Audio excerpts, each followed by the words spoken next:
All right, y'all. Welcome to the kitchen table here at the Common Market. Barry actually donated this table to the That's Common my Market. table. This is your table. Well, it used to be. Yes, thank you. Right, you're welcome. I'm sitting with my friend Barry Banks, the founder of the Red Tail Land Conservancy. Just want to talk to him about solar and pick his brain because I don't know enough about the subject. It's a real hot topic here in Delaware County and Muncie. And particularly, we're talking about the old General Motors plant here on 8th Street, which I happen to, my family lives about a half block from that on 7th Street. The Common Market here is at the corner of 8th and Hoyt, and the Plank Brothers, our factory, is the right beside neighbor to the Plank Brothers. Barry is our environmental consultant at the Plank Brothers for our environmental testing. So I trust Barry because of his integrity. When I called Barry about the solar, I said, Barry, one of the reasons I want to talk to you is I know you will not compromise your integrity on the environmental aspect for anything. And I believe that of you. And you've made a career of land conservancy. That was one of the most important aspects of running the Red Tail Land Conservancy. Was there was lots. What it boils down to, from one aspect, there was lots of money came across my desk, and it kind of snowballed, and so I knew early on that it was a good thing for the community, it was a good thing for me personally, because it gave me a way to grow and expand and give back to my community.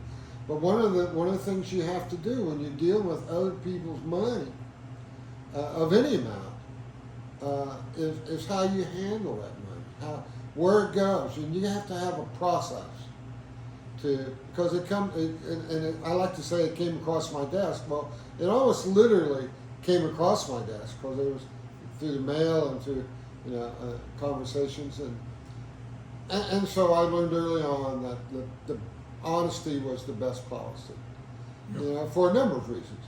But one of them is, and I actually learned that a long time ago. Maybe Bible school might have been a good start of it.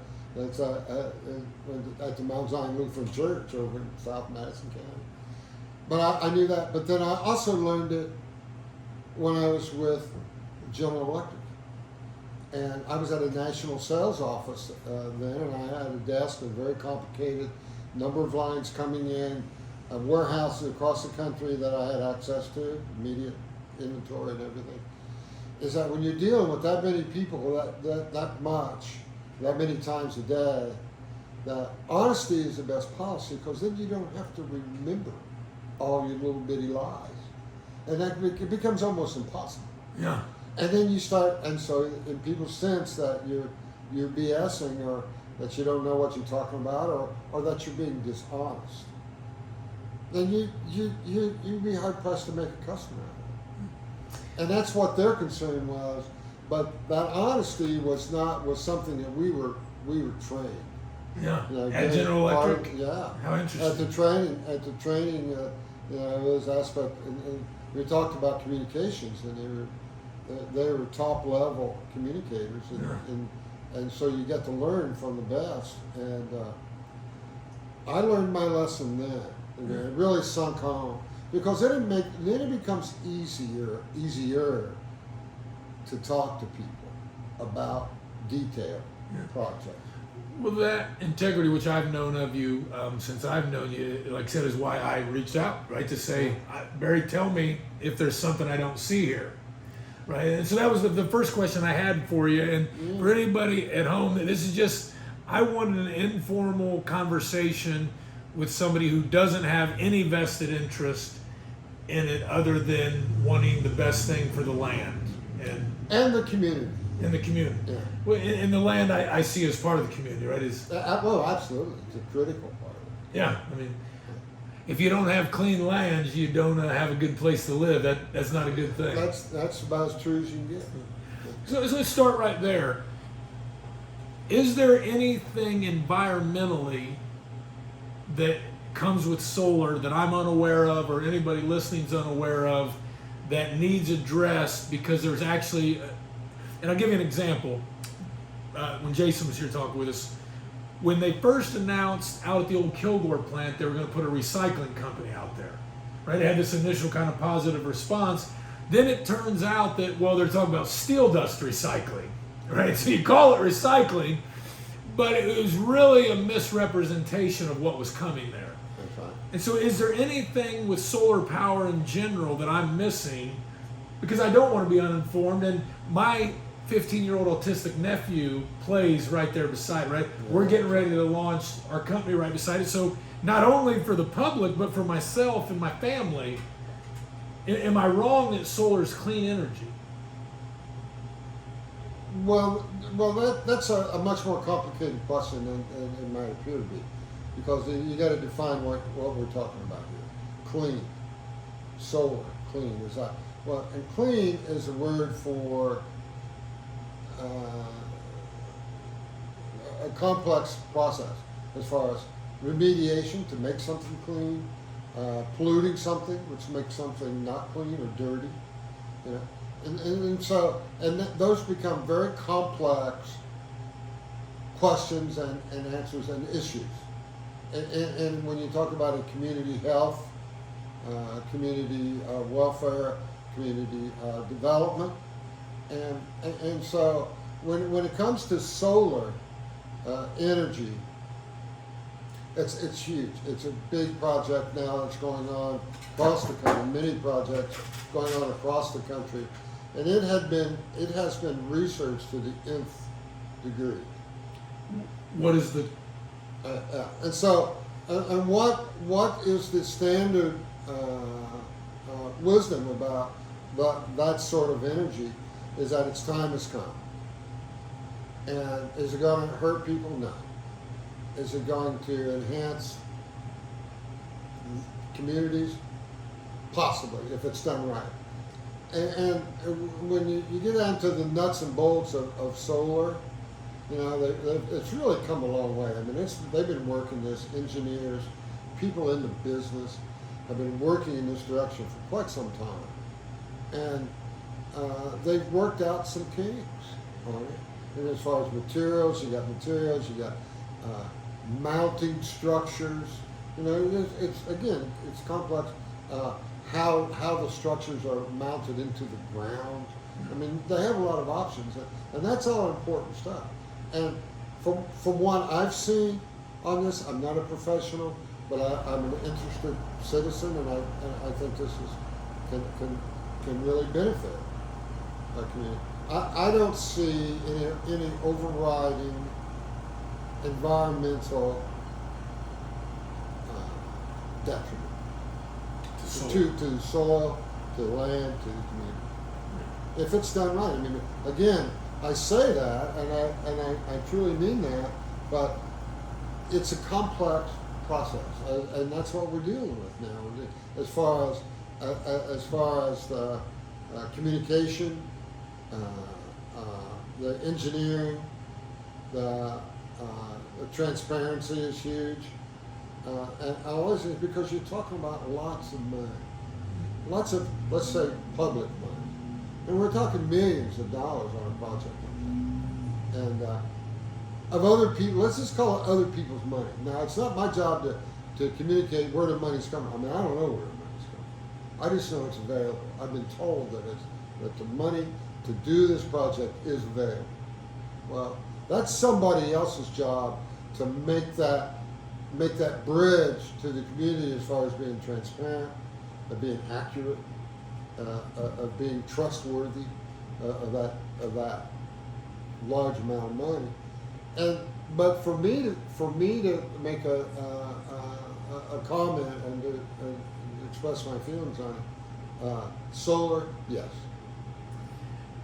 And so in this one particular, right now in Delaware County, there's a lot of talk about industrial sized solar farms out in the country on good farm ground. That's right.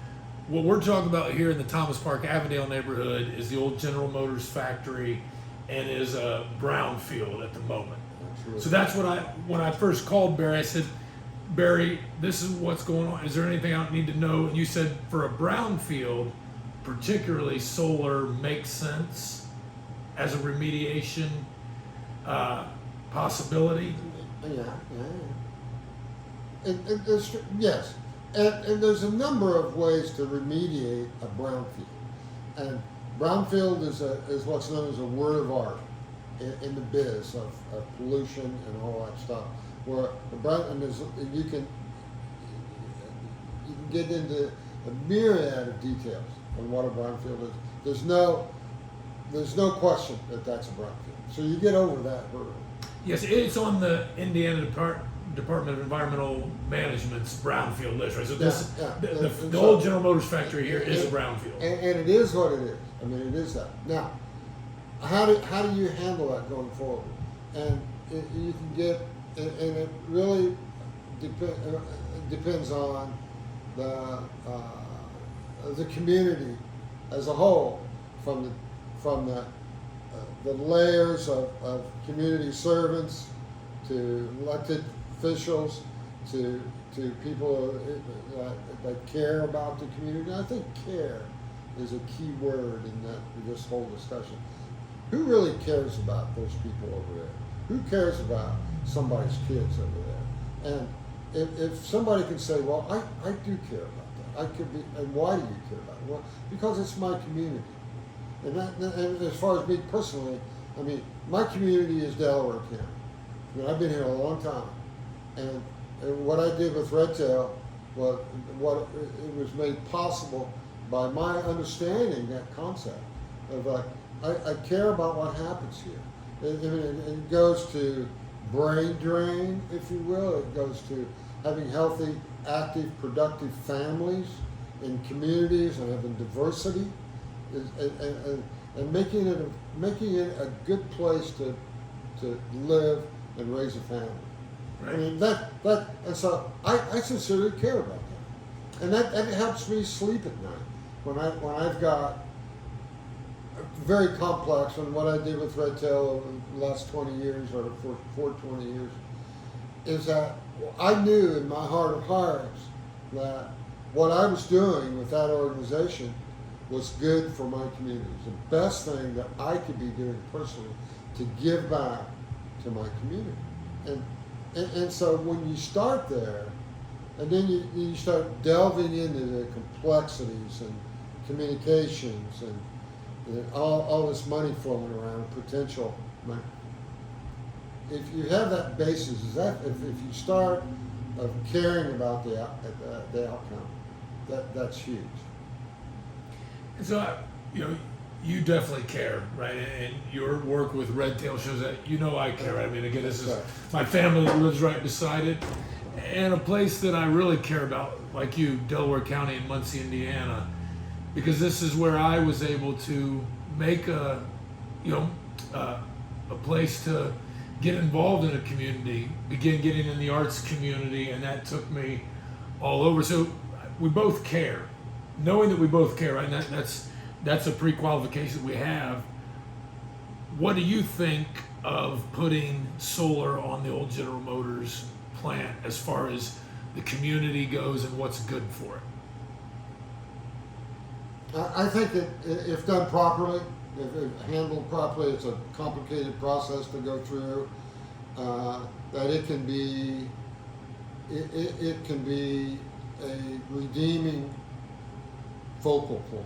Redeeming in a sense of you have a community around it that has been harmed recently as a community with the removal of the plant and other things we don't. I mean, I don't need to go into, but having a rallying point, having a project like this solar project can be a rallying point. I mean, you get people involved.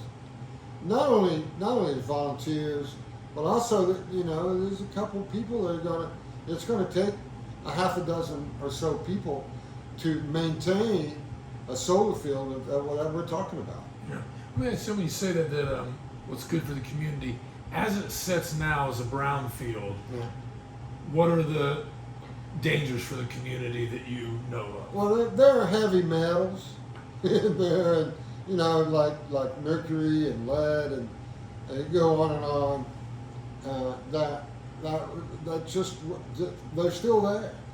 Yeah.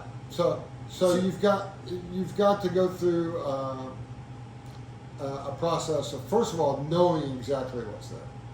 And I think that, I don't know if we're there, though, I don't know. I have a feeling that we are there. You got to know what's there, and you got to know the good science and engineering for managing, if you will, those toxins that are there. Those toxins are real, and they'll take a toll on a community or anything that ingests those things, like mercury and lead. I know those two, but there are many others. And so that's the real harm, and that's the whole process, the whole brownfield mitigation of solar. So one of my fears with that, and just what you're saying, is that it's been 18 years, I believe, almost 20 years since General Motors left. They closed down the factory, and right now, right? I mean, it's a complete brownfield. There's a 30 foot fence around the whole thing, right? I mean, it doesn't seem that it's a good thing, right? It seems the water runoff. It can move. Well, below ground pollutions can move slowly, and they're detectable, and that's part of a brownfield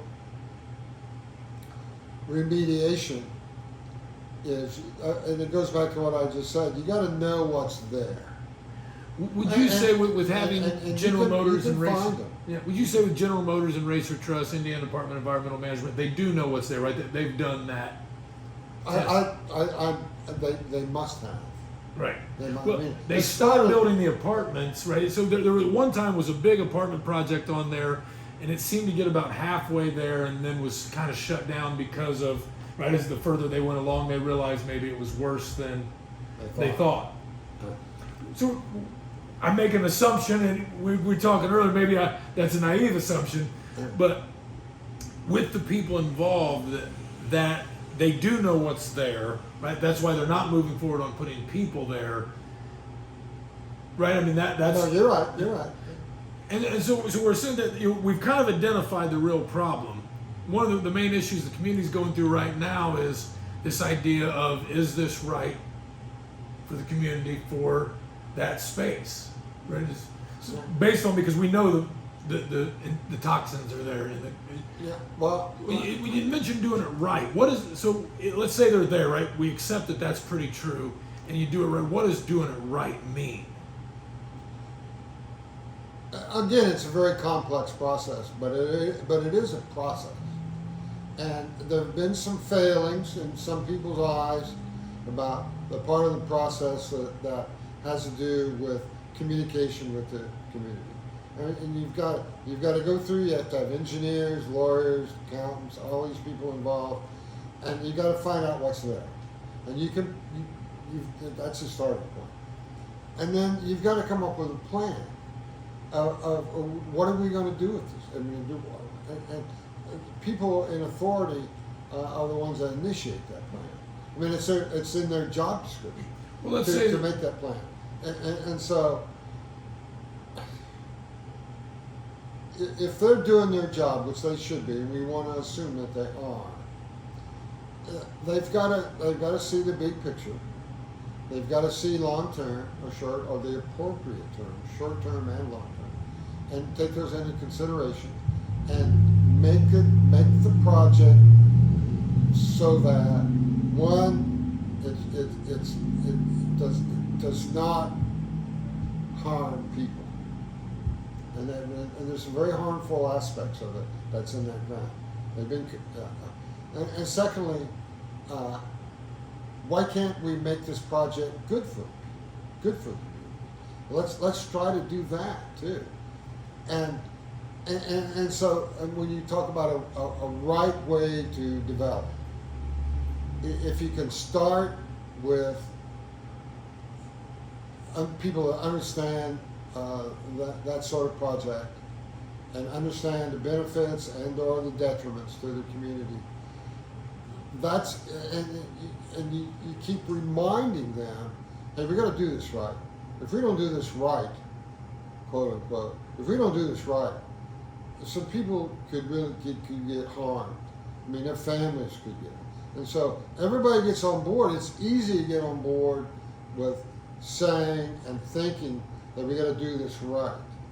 But what happens and what has to happen in a project like this is that you have to have somebody monitoring and in the planning process say, okay, we got to do this right.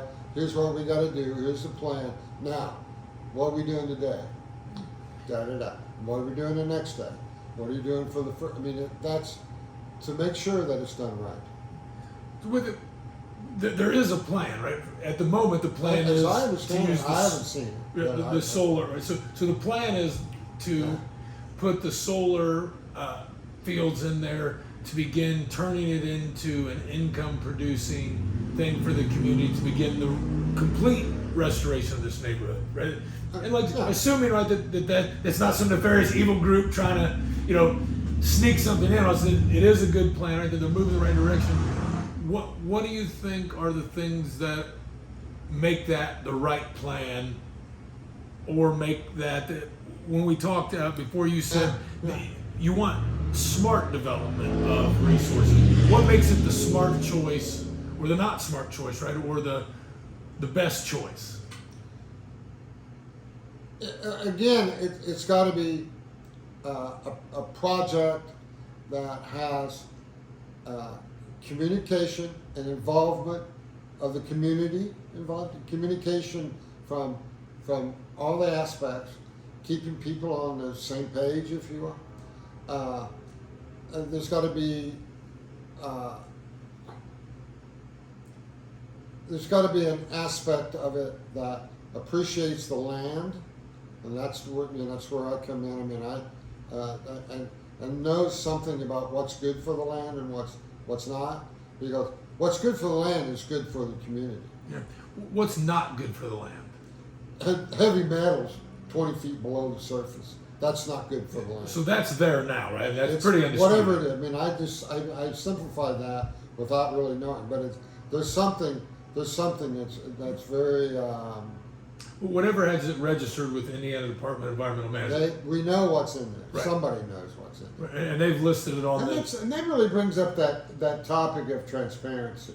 That it's not. I mean, there's documentation. There's paper on. I mean, there's probably a lot of paper on what's in that land. So that has to be available to the public. Is the that something public in the sense of the community. When I say IDEM, EPA, Indiana Department of Environmental Management. Yeah, EPA is involved also. Right. There's got to be a contractor who performed the phase 1, phase 2. You see, on a project like this, these are public documents. Absolutely. Yeah, that's what. Yeah, I mean, if IDEM's involved, right? That's. Well, no, of course. Yeah, no, it is. Yeah. But the thing about that, and the thing that sometimes is misleading to some people, they say, well, give us those documents. You really want these documents? And you come out and you go, boom, okay, wait a minute, I'll be right back. And you lay about 3 stacks of documents. And that, I mean, they say, okay, there's the documents.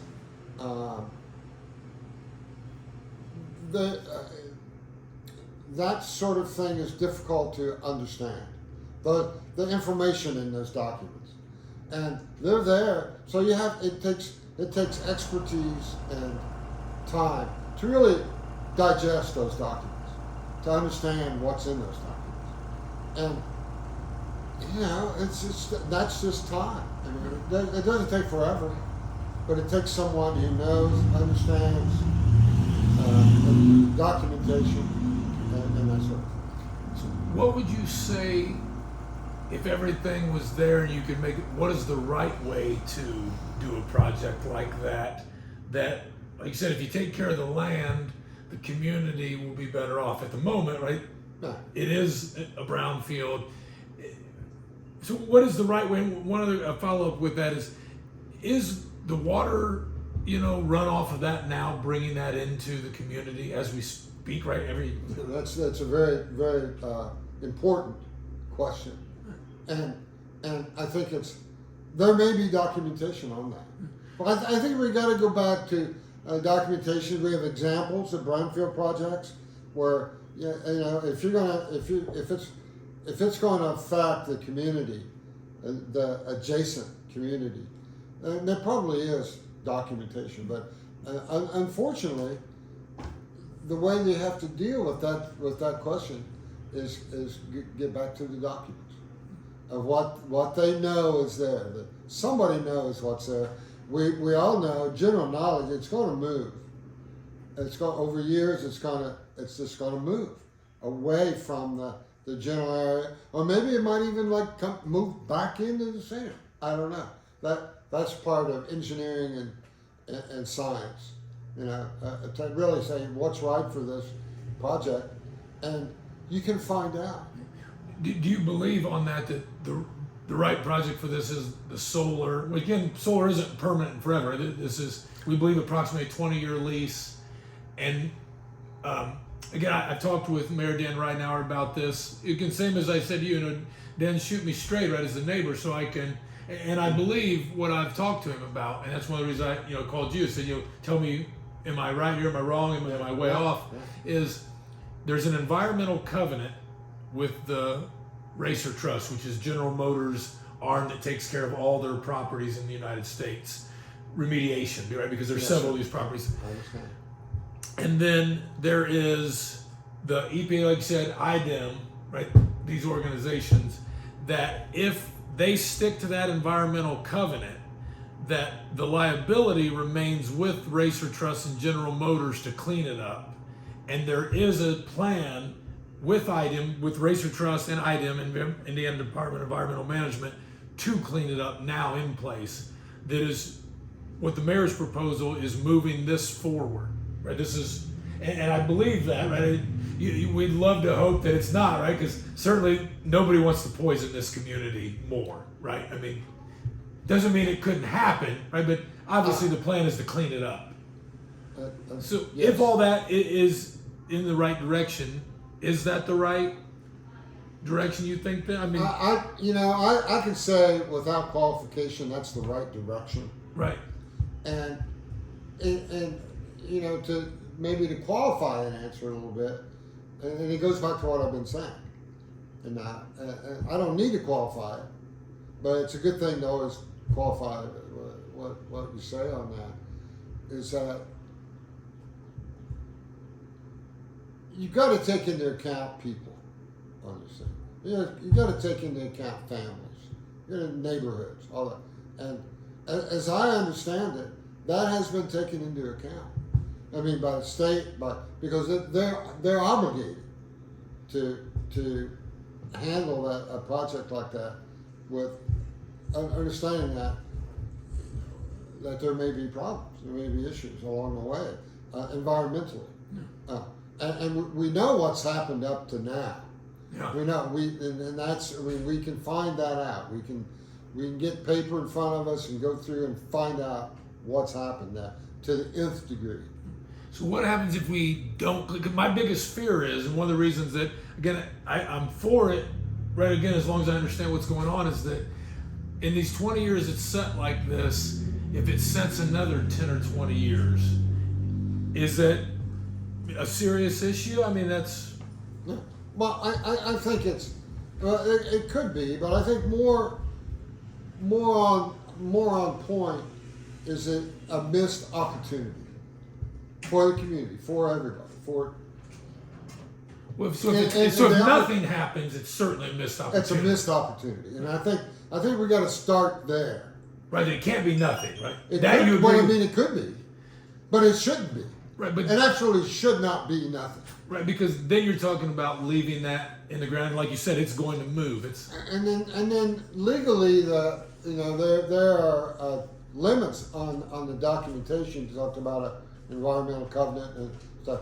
There are sunsets on those agreements. That if you not everything will be gone, everybody will be gone. Yeah. And suddenly it's just there.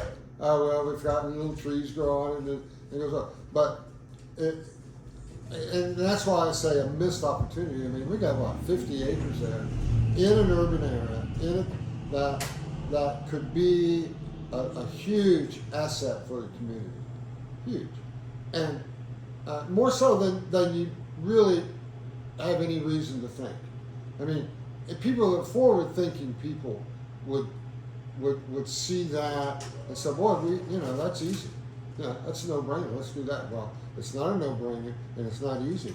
But the same thing remains, is that it is the right thing to do. And if they play their cards right, if you will, being an old euchre player, I can use a card playing metaphor, analogy, what have you. If the community plays their cards right, it could be a huge asset to new neighbors, town hall, industrial, individual jobs. It can make a dent on a really bad situation. Yeah. As far as what's in that ground, and sometimes you just go, well, I'd like for them to take all that out of there, but on the other hand, all those harmful solids in there. But on the other hand, I'm not sure if I want 150 loads of triaxle remediation going down my street. Right, because that metal's in there, 150. Right? And that goes up in the air then? Well, some of them would. If you start disturbing it, then you've got issues. Yeah. And so that's one of the problems. And you got to understand, you got to be able to understand and feel that you're being told the truth. And what kind of disturbance? How are they going to build that? So and that really gets to the another aspect of the project, the engineering of it and the implementation of the project. Okay, are you going to disturb the soil? No. Well, wait a minute. Are you going to disturb the concrete that's in there? How about the gravel? How about the roads where you have to move some gravel around? How's that going? And so that just comes into the expertise of your contractor, their ability to do what they say they're going to do, and because it's important. Yeah. Because there may not be anything in the dust. You talk about removing the soil, and I've talked to some of the guys who did the initial projects over there, and they said you're talking about an astronomical amount of remediation, millions upon millions of dollars. Is there any realistic chance that would happen from some other way? Right? Is there another great option that's being ignored? For that land. For that land. The General Motors factory over here on 7th. Well, my quick answer on that is yes. There's always other options. I mean, you could do realistic options. I'm saying. Oh no, okay, but that's not what you said. Yeah. Are there realistic options that are fundable? I'll tell you one thing that that brings me back to when I talked to Dean Rundell about that very same project when he was hired to do a conceptual drawing on it, and so I went over and I Red Tail, and as it turns out, it wasn't something that technically Red Tail could be involved with, just for a number of reasons. But I sat down with Dean and we looked at this and so we talked about it. He was just picking my brain, much like we're doing here. And one of the things that he said on the table, and I loved it, talking about other options for that land. He talked about putting a minor league ballpark there. You have enough acre, you can put a nice little right size field, ball field, bleachers, parking, and everything. And you have the Muncie maneuvers, the whatever you can have a team that would be an asset to the community. Well, and as it turns out, when you think through that, well, we're still talking about remediation, and we're talking about how deep you can disturb the ground there. And if you get into structures like that, which there could be a lot of different. Like you talked about having what was it you said? A park, a tech park. Yeah, but you got to build structure, and that's when. So then you got to go back to square one and say, how do we do that? So according to my conversation with Dan, that's part of the environmental covenant. That anything basically where you're talking about people, now you're removing the liability of the one who created the Brownfield, General Motors. Yeah, I right? understand. Because they've laid out the parameters, right, to say this is what you have to stick. Because if I you, understand. so is that a realistic? I mean, again, No. I love the idea of a minor league. You know, even in my old age, I might even go try out for the Minor team. league ballpark? Are you Right. kidding me? The Muncie Monsters or whatever. It'd be fun to go down there and watch a good ball game. Yeah. But it's not practical. It's just you can't make that happen on that site. Right. You got enough acres, but you got problems that you got, and that's where it comes. It keeps coming back to a solar field. But what can you do that will be an asset that will generate funding for a long period of time? That's compatible with that site, and that's You said you keep a coming solar back. field, a solar panel field, is an option that is documentation is a good all everywhere across the country. I mean, you get on the internet and talk about brownfield solar fields. It's been happening. The time is right for that sort of for that option to go, because the technology has come out of the jungle and has come forward, and there's good science behind solar fields now. So when you're saying that, let's assume, right, because there is a plan on the table. It's that. Yeah, And you said it comes back to that because it can make sense for all players, right? Yeah. The community gets the land cleaned up, right? The city's getting tax revenue now. You got to be careful when you say the land gets cleaned up when you're Okay. around me, Okay.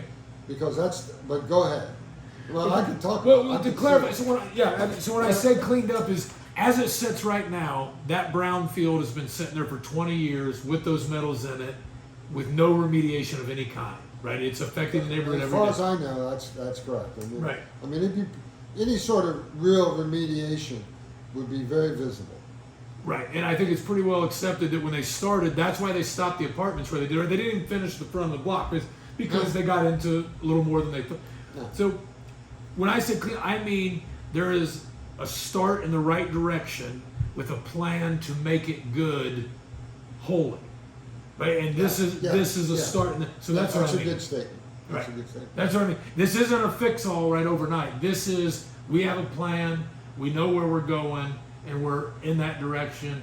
We have the right partners involved, and we're going to finish this project right. That's what I mean. And I understand what you just said, and that you just nailed it. Right? I mean, that's what everybody wants. Right. I think with this project, and that's not always the case, but with this project, I think everybody wants that resolved, or some resolved. Right. Certainly some It's just- resolution, right? That's right, and to resolve the issues involved there, and I think you have an opportunity now where, with just a few adjustments, communications are paramount, and between maybe City Hall and the company and the community. I mean, those I think they will take place with just a little bit of effort on Right. everybody. If everybody's patient, it's not a simple but that's backing up a little bit and saying, okay, well, we got to do this, and then we go forward. Well, just do that.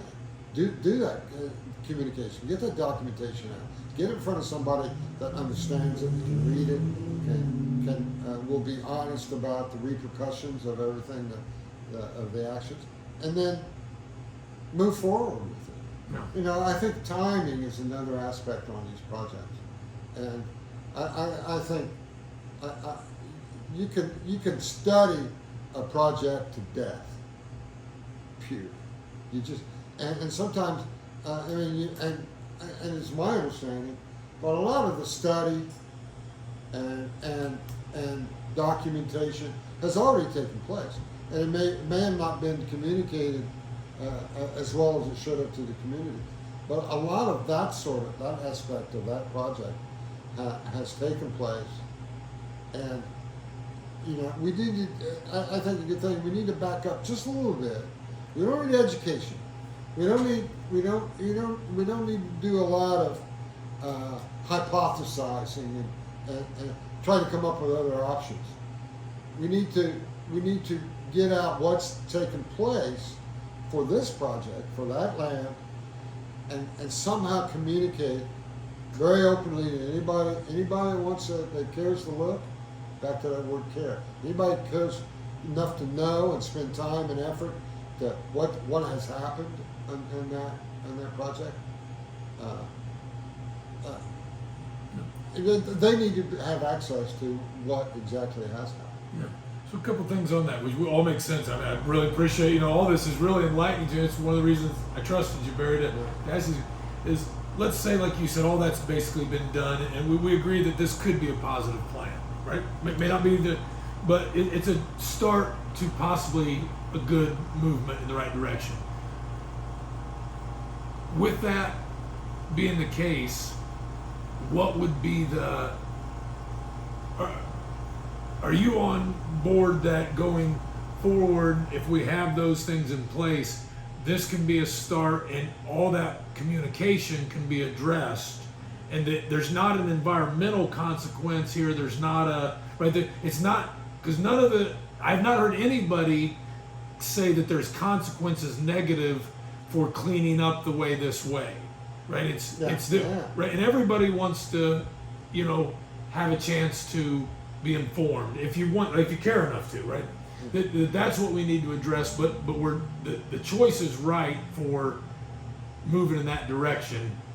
And again, I guess I'm asking you, can we count on you, right, just to be with us as a community, right? Me personally, right? And I understand.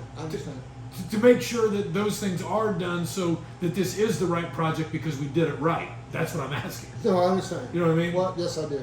And I think the answer to that, as far as me personally, one thing, I think that the short answer to your question is yes. Right. But you talk about the future, and that's always, who knows what, I figure I've got 20 good years in me, or maybe 20 minutes. I don't know. And I'm 73 years old. Yeah. And I've been retired for 4 years, and I really like it. And it hasn't all been fun. And as you know, I endured a case of Lyme disease last year. 14 weeks of 24/7 headaches, significant. And so it changed a lot of my future, actually, the way I do things. It changed the way I eat. I love to gobble. I like food, man. You put it in there and chew it up and throw in more. Well, I just can't eat that way anymore. It's just, and so I've had a number of approaches, not approaches. I've had a good 4 years of being retired. I'm really enjoying what I'm doing now. But having said that, and after recovering from Lyme disease and starting to feel strong and clear-headed, and I'm getting ready for a project. And that's what I do. I'm a world-class, not to beat my own drum, project manager. And that's what I did for General Electric. It's one of the reasons Red Tail enjoys it. So somebody like me, that has a talent, somebody that has better than like me, somebody that has the right skill sets, Well, and you talk about all the different characteristics that person would have to just not only display but have to begin with. That's what it takes. And I learned this early on in the land conservation business. When you have complex projects, which this is, of course, and heaven forbid you have like 20 of them going on at one time, it really takes a point man, if you will. Or another way is it really takes a champion. And that person has to be someone that will keep the whole project in view, keep engaged, know what's going on, communicate that to whoever, to the neighborhood, to the companies involved, as far as construction companies, keep City Hall involved, and keep an eye on that. That champion, it makes the difference in night and day when you have complex projects. And that champion done right here would be somebody that cares about the end result for the community and make sure that, like you said, there's a difference between doing a project right, or and this is right. Somebody, again, it's not really a question of is this a good way to go about addressing this issue. It's to you is making sure it's done right is as important as anything, because that's the difference of is it the right answer or not. And that's the difference of success or failure.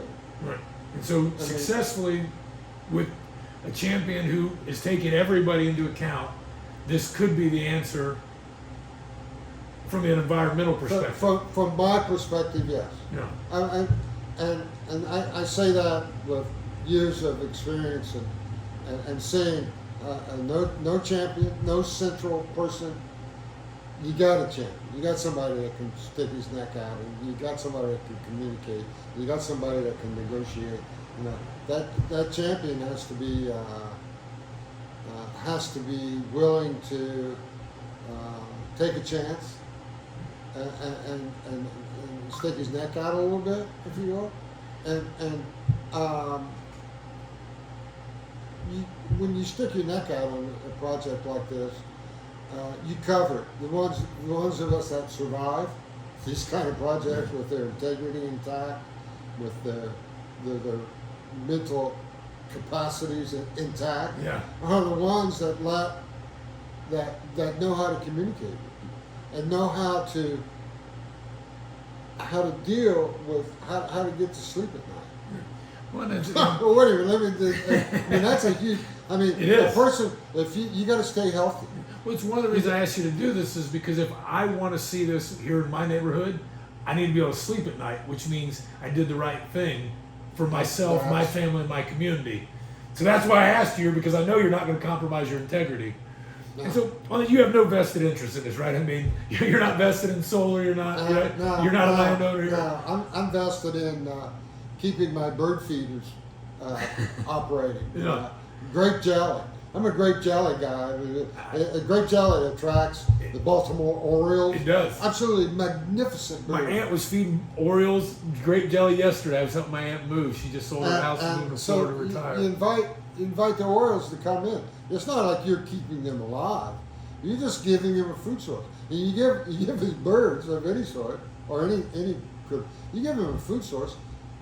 They'll stick around, or they'll stick around, and they'll migrate if they have to. When they come back, they're going to come back here because they have a food source. And so it's unbelievable to me, but it's a fact that grape jelly is what they like. That's one thing to take from this. There's no doubt in my military mind about that. You're vested in your bird feeders, not solar energy. Yes, sir. But you believe it's worth champion done right. Right. Again, to clarify that. Yes. And again, your grandkids live here still, right, in this community? They live in Noblesville. No, East Central Indiana. Yeah. My daughter graduated from Cal. She has been kind enough to provide me 2 grandchildren, and my son graduated from Cal, and he's now serving his country in a military capacity that I'm very proud of him. He's a heck of a guy, and so my children aren't here, but I'm here. My neighbors are here, and I understand the difference between my children and other people's children. But in the eye of our Maker, they're all the same. They're all important. Yeah.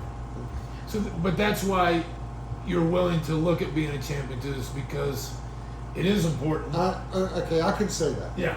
I can say that. I'm willing to look at it, period. Well, thank you for taking the time. We met with our buddy Jason Donati today. Also, the 3 of us sit at a round table. Jason is on the Delaware County Solar Study Committee, where they're looking at the industrial grade use of solar farms in Delaware County here. And so Barry, him and I sit here and pick each other's brain for about an hour, and then I want to get Barry here just to really pick his brain about this particular project. And I just appreciate it, because I don't know a lot about this. I absolutely care what happens to this community. My own health, right? Yes, absolutely. But one of the things I really enjoyed about Redtail and that aspect of my profession was when you're doing those complicated projects that are just darn right the best thing that could happen to that land for this community. I know that. I believe that.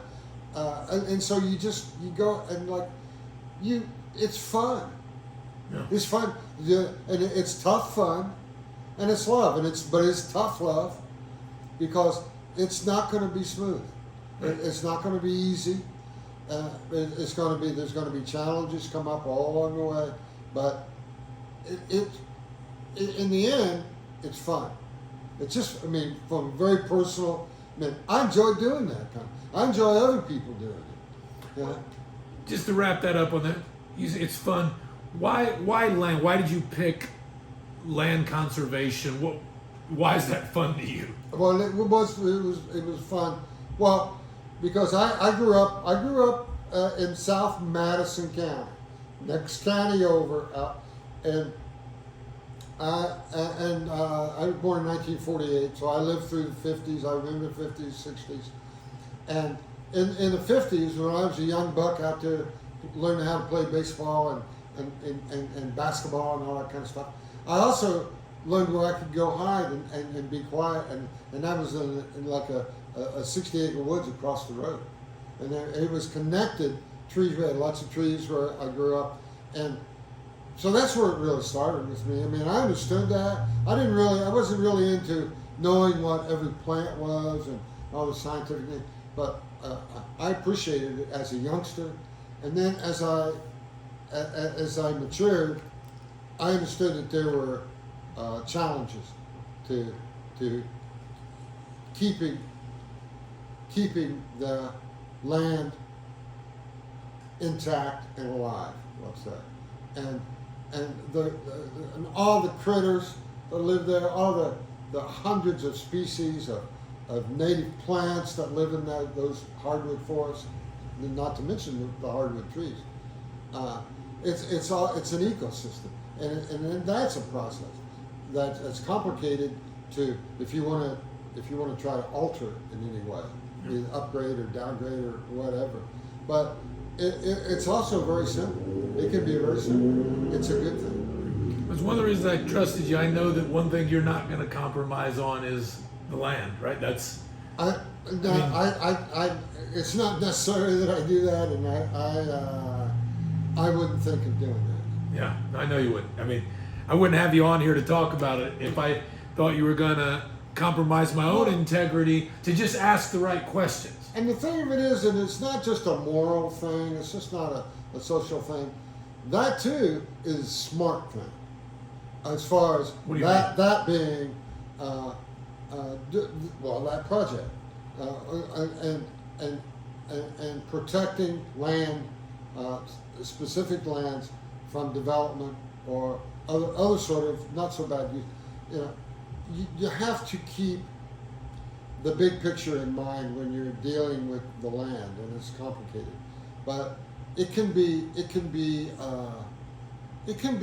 joyful to know that when you take your shoes off and you crawl into bed at night and you go for sleep, in the back of your brain that what you're doing is a good thing. Yeah. And it may be the reason that you're hyper.